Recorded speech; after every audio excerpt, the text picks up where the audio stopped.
கடவுள் எப்ப பதில் சொல்ல போறாரு எனக்கு தெரியாது.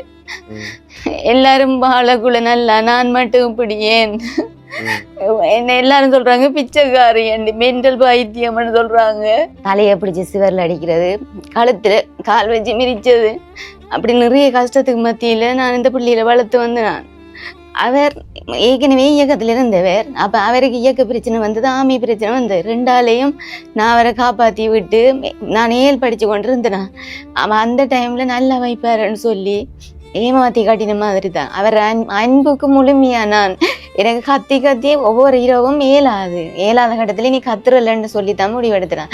அவர் கதையை கேட்டு அவருக்காக வேண்டி பிரச்சனையில இங்க ஓடி வந்து இங்க இருந்தா அவர் பிள்ளைகளையும் கவனிக்கிறதில்ல, என்னையும் கவனிக்கிறதில்ல. கரங்க மட்டும் அவமானப்படுத்துறாங்க.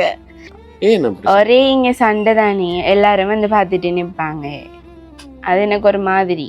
என் ஃப்ரெண்ட்ஸோட அப்பா அம்மாரெல்லாம் அவங்களெல்லாம் பார்க்கக்குள்ள எனக்கு கவலை மாதிரி, என் அப்பா இப்படி இல்லைன்னு. அம்மாவுக்கு போட்டு அடிக்கிற அதெல்லாம் எனக்கு பிடிக்கல, அதனால அப்படி சொன்னேன்.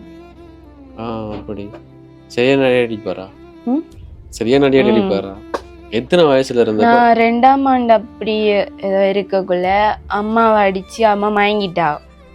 அந்த ரூமுக்குள்ள வச்சு என்ன கூப்பிட்டு வச்சு அவள் தேவையில்ல மகள் நம்மளுக்கு நம்ம இருப்போம் அப்படின்லாம் சொல்லியிருக்கேன். அம்மாவை பார்க்க போறது கூட என்ன விடல. உங்களோட நிலைமை இப்ப எப்படி இருக்கு அதை சொல்லுங்களேன்.